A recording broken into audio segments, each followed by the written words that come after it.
माझ्या महाराष्ट्रातील बांधवांनो, भगिनींनो आणि मातांनो, नमस्कार. जय महाराष्ट्र. आज 20 तारीख आहे.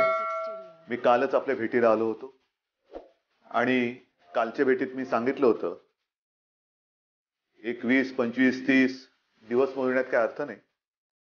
पण एवढ्या दिवसाच्या लॉकडाऊन नंतर आज परत एकदा गणपती बाप्पा मोरया म्हणून आपण थोडीफार हालचाल सुरू करतो आहोत. गावागावात, इतर जिल्ह्यांमध्ये काल मी आपल्याला कल्पना दिलेली आहे. Red zone, orange zone, green zone, त्याच्याप्रमाणे आपण ह्या काही सूचना देऊन काय करावं आणि काय करू नये ह्या सूचना देऊन आपण हळूहळू हातपाय हलवायला सुरुवात केलेली. असा कृपया कोणी समज करून घेऊ नका की आता संकट टळले. लॉकडाऊन काय उठवलेला नाही, अजिबात नाही. फक्त आणि फक्त रुतलेलं अर्थचक्र त्याला पुन्हा एकदा गती देण्यासाठी म्हणून आपण ही एक सुरुवात केलेली आहे. मी तर म्हणेन थोडीशी एक ट्रायल म्हणा की आपण सगळेजण कसे वागतो आहोत. हा लॉकडाऊन लवकर संपवण्याचं आपल्याच हातामध्ये आहे. जेवढी शिस्त आपण पाळाल तेवढं लवकर आपण या संकटावरती मात करून या संकटातून आपण बाहेर पडू. आज देखील मला काही ठिकाणावरनं माहिती मिळते की जणू काही लॉकडाऊन उठवलेलं आहे अशा पद्धतीने गर्दी व्हायला लागली. अजिबात नाही चालणार. जर का अशी गर्दी व्हायला लागली, सोशल डिस्टन्सिंग हे जर का पाळलं गेलं नाही तर मग कदाचित परत आपल्याला निर्बंध अधिक घट्ट करावे लागतील आणि एकूणच आपल्या हालचालींवरती पुन्हा काही दिवसांसाठी बंधने टाकावी लागतील. आणि म्हणून मला असं वाटतं ही जी काही बंधन आहेत त्यातली शिथिलता आहे. आपण पूर्ण बंधनमुक्त झालेलो नाही आहोत आणि ते केवळ आणि केवळ आपल्यासाठी आहे. आज मी पुन्हा एकदा आपल्यासमोर आलेलो आहे. याचं कारण असं की गेले जवळपास महिनाभर, म्हणजे अगदी दिवसांच्या हिशोबात बोलायचं झालं तर आज महाराष्ट्रामध्ये पहिला रुग्ण सापडल्यानंतर 6 आठवडे पूर्ण होत आहेत. या 6 आठवड्यामध्ये आपण जसे एका संयमाने आणि जिद्दीने नाईलाज म्हणून घरामध्ये बसलात, तसेच सगळे आपले डॉक्टर्स, साफसफाई करणारे सगळे कर्मचारी, नर्सिंग स्टाफ, पोलीस, महसूल यंत्रणा सगळेच हे अत्यंत तणावाखाली मेहनत करतायत. मग कुठे गर्दीला थोपवणं, कुठे आपली अन्नधान्याची जी काही साखळी आहे ती सुरळीत चालू ठेवणं, या सगळ्या गोष्टी आपण करतो. मी पुन्हा म्हणजे एका गोष्टीची पुनरावृत्ती नाही करत आहे सांगण्याच्या बाबतीमध्ये. सांगण्याचा मुद्दा काय आहे की करोना विरुद्ध युद्ध ही आजची आपली प्राथमिकता आहे. आणि हे करत असताना काही गोष्टी अशा घडतात की त्या लांछनास्पद आहेत. काल दुपारनंतर अचानक सगळीकडे बातमी झाली पालघर 16 तारखेला घडलं. यापूर्वी देखील गेल्या 5 वर्षात अशा काही घटना ज्याला मॉब लिंचिंग म्हणतो. मॉब लिंचिंग हा शब्द गेल्या काही दिवसात हा आपल्याला कळलेला आहे की कुठे इतर राज्यात सुद्धा कशामुळे मॉब लिंचिंग झालं. कारणं वेगवेगळी असतील. त्या कारणात आता मी जात नाही, मला राजकारण आणायचं नाहीये. पण गेल्या 5 वर्षात सुद्धा काही ठिकाणी आपल्या राज्यामध्ये हे मॉब लिंचिंग झालं, जे होता कामा नये. ही आपली संस्कृती नाही. मुद्दा काय येतो की ते झाल्यानंतर सरकार काय करते. मुळामध्ये हे जिथे घडलं, मी मुद्दाहून कागदच घेऊन बसलोय हातामध्ये. हे पालघरमध्ये घडलं, म्हणजे पालघरमध्ये घडलं बरोबर आहे, पालघर जिल्ह्यात घडलं. पण प्रत्यक्ष पालघरपासून साधारणतः 110 किलोमीटर अंतरावरती जिथे दादरा नगर हवेली वगैरे जो केंद्रशासित प्रदेश आहे त्या सीमेच्या जवळ हे घडलं. काय घडलं नेमकं? लॉकडाऊन आहे सगळीकडे. जो तो कुठे ना कुठेतरी जाऊ इच्छितो पण जाता येत नाही. आणि अशा परिस्थितीत हे 2 जे साधू होते ते सरळ मार्गाने आपण जाऊ शकणार नाही म्हणून एका दुर्गम भागातून ते जात होते, जिथे गडचिंचली नावाचं एक गाव आहे. गडचिंचली गाव मी आपल्याला सर्वांना खास करून ज्यांना असं वाटते की हे मुद्दामून काहीतरी घडवले गेले, हे 2 धर्मातलं काहीतरी आहे, त्यांना सांगू इच्छितो की आपला हा लॉकडाऊन उठवल्यानंतर मुद्दामून गडचिंचली गावात जाऊन बघा हे गाव नेमकं कुठे आहे. पालघर पण पालघरमध्ये हे गाव कुठे आहे? अत्यंत दुर्गम भागामध्ये हे गाव आहे. म्हणजे पाडा येतो, एक पाडा. तिथपासून एक साधारणतः काही मीटरवरती ही दादरा नगर हवेली म्हणजे सिल्वास वगैरे तो जो काय सगळा केंद्रशासित भाग येतो त्याची ही हद्द तिथून सुरू होते. त्यावेळेला असं झालं की हे 2 जण हे गुजरातमध्ये चालले होते. दादरा नगर हवेली त्या बॉर्डरवरती त्यांना अडवलं गेलं. अडवल्यानंतर त्यांना परत पाठवलं गेलं आणि परतत असताना हा जो काही सगळा परिसर आहे हा परिसर हा अत्यंत मी म्हटलं तसं दुर्गम आहे. तिथे गैरसमजुतीने त्यांच्यावरती हल्ला केला गेला आणि त्याच्या दुर्दैवाने त्यांची हत्या झाली.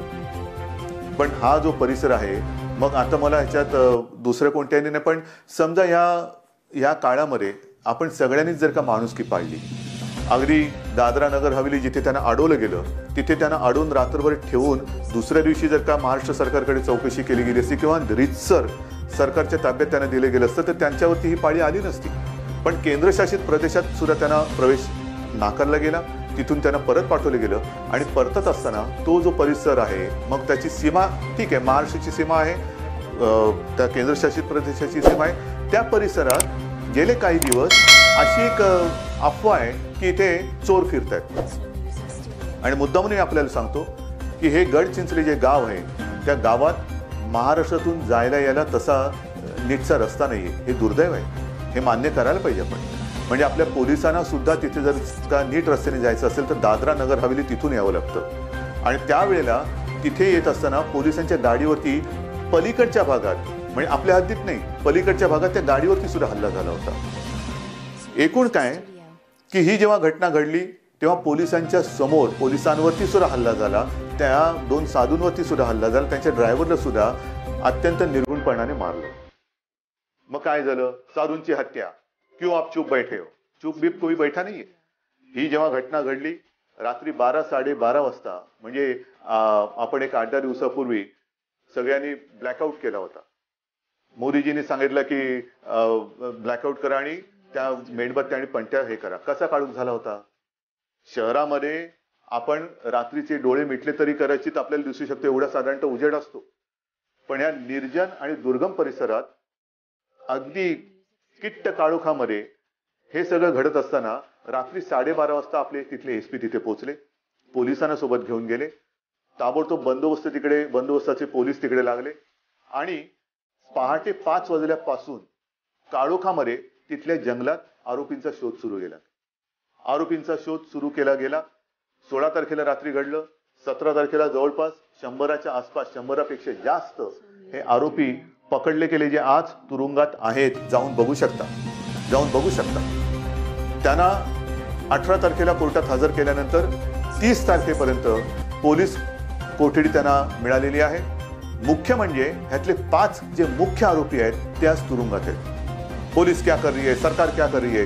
किया ना, कर रहे हैं, हमने किया, किसी को नहीं बख्शा और किसी को वही हम छोड़ेंगे नहीं.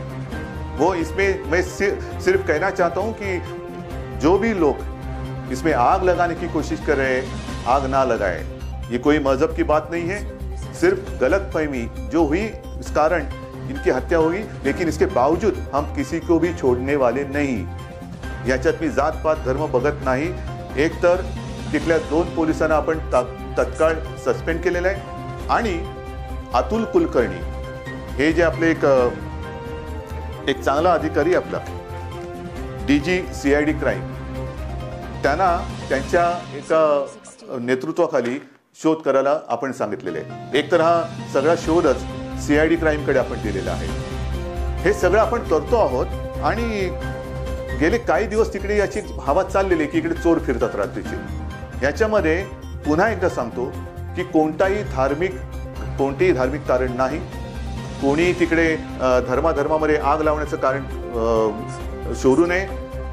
मी अत्यंत नम्रपणाने आणि आत्मविश्वासाने सांगतोय, ह्या सगळ्या गोष्टीमध्ये जे कोणी जबाबदार आहेत त्यातले जवळपास सगळे 100च्या वरती हे तुरुंगात आहेत. 9 अल्पवयीन मुलं आहेत, त्यांना सुधारगृहात पाठवलेलं आहे आणि आणखीन काही लोक जे फरार आहेत, आजूबाजूच्या जंगलामध्ये लपलेत, काही आपल्या बाजूला असतील, काही दादरा नगर हवेलीत गेले असतील. या सगळ्यांना शोधून काढून त्यांना शिक्षा केल्याशिवाय महाराष्ट्र सरकार गप्प बसणार नाही. आणि म्हणून उगाचच आदळापट करण्यात कारण नहीं है. मैं फिर से एक बार कहना चाहता हूँ, कुछ लोग इसमें आग लगाने की कोशिश कर रहे हैं. ये कोई हिंदू मुस्लिम या कोई ऐसी सांप्रदायिकता इसमें नहीं है. ये हमला जो हुआ है सांप्रदायिकता इसमें है नहीं.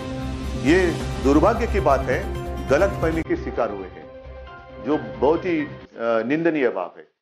एक तो मैंने जैसे पहले कहा कि ये जो इलाका है आने जाने के लिए बहुत ही कठिन है, बहुत ही कठिन. जिसे मराठी में कहते हैं ना दुर्गम एरिया, दुर्गम मतलब आने जाने के लिए बहुत ही कठिनाई होती है. और वहां जाना भी हो तो दादरा नगर हवेली से आना पड़ता है।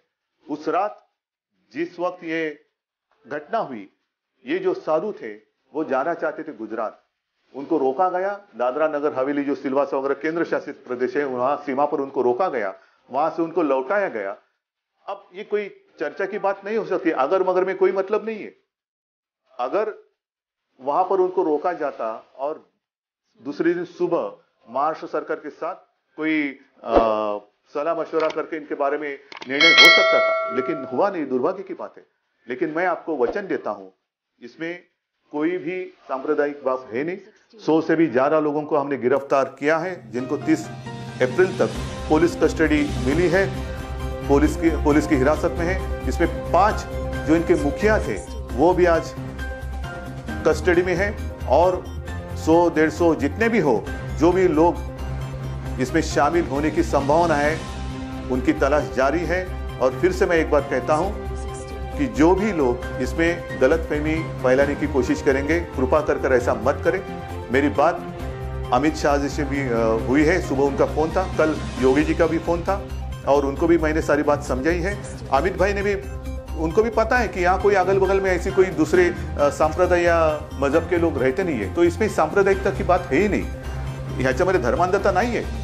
अमित शहाशी मी जेव्हा बोललो त्यांना पण ते अर्थात ते देशाचे गृहमंत्री, त्यांच्याकडे पूर्ण माहिती येत असते, आणि त्यांनी सांगितलं की उद्धवजी मुझे पता है यहाँ ऐसी कोई बात हुई नहीं है, फक्त एक काळजी घ्या। म्हटलं काळजी घेतलेली। काल उत्तर प्रदेशच्या मुख्यमंत्र्यांचाही फोन आला होता, त्याने मी सांगितलं की हे मॉब लिंचिंग हा जो प्रकार घडतो इकडे तिकडे घडलेला आहे आतापर्यंत, हा अत्यंत वाईट आहे, हा होता कामा नये, आणि झाल्यानंतर महाराष्ट्रामध्ये तरी तो सहन केला जाणार नाही। कारण काही असतील, महाराष्ट्रामध्ये तो सहन केला जाणार नाही। जसा पूर्वी 5 वर्षामध्ये सुद्धा काही ठिकाणी धुळे, चंद्रपूर वगैरे इथे तो घडला असेल नसेल, त्या कारणात मी जाऊ इच्छित नाही। पण आज तर मी तुम्हाला वचन देतोय की ह्याच्यात जे कोणी गुन्हेगार असतील, जे कोणी आरोपी असतील, त्यांनी हत्या तर केलेलीच आहे, आणि पोलिसांवरती सुद्धा हल्ला केलाय। ते हल्लेखोर सुटणार नाहीत, सुटू शकत नाही, अजिबात सुटू शकत नाही। आणि म्हणून जो विश्वास तुम्ही आपल्या सरकारवरती दाखवतात, महाराष्ट्र सरकारवरती दाखवतात, हेच आमचं बळ आहे। आपका भरोसा ही हमारी हिम्मत है, आणि त्या हिमतीवरती, या बळावरती जसं हे कोरोनाचं युद्ध आपण जिंकणार आहोत, तसं हे गुंडागिरी आणि ह्या जे काही दंगे धोपे करणारे आणि खास करून सोशल मीडियावरून आग लावणारे जे लोक आहेत, त्यांच्याबद्दल सुद्धा मी अमित शहाना सांगितलेलं आहे की हा जो काय सोशल मीडिया आणि जो काय आगी लावण्याचं काम करणारी जी लोक आहेत, त्यांचा तुम्ही शोध घ्या, आम्ही शोध घेतो। कारण प्रत्यक्ष एक होतं आणि आगी लावणारे दुसरे आगी लावून जातात, त्यांच्यापर्यंत या झळा पोहोचतच नाहीत। तर त्यांना सुद्धा लवकरात लवकर शोध लावून पकडणं गरजेचं आहे। आणि अमित शहाशी मी बोललोय, राज्य सरकारला पण सूचना दिलेल्या आहेत। कृपा करून कोणी गैरसमज करून घेऊ नका।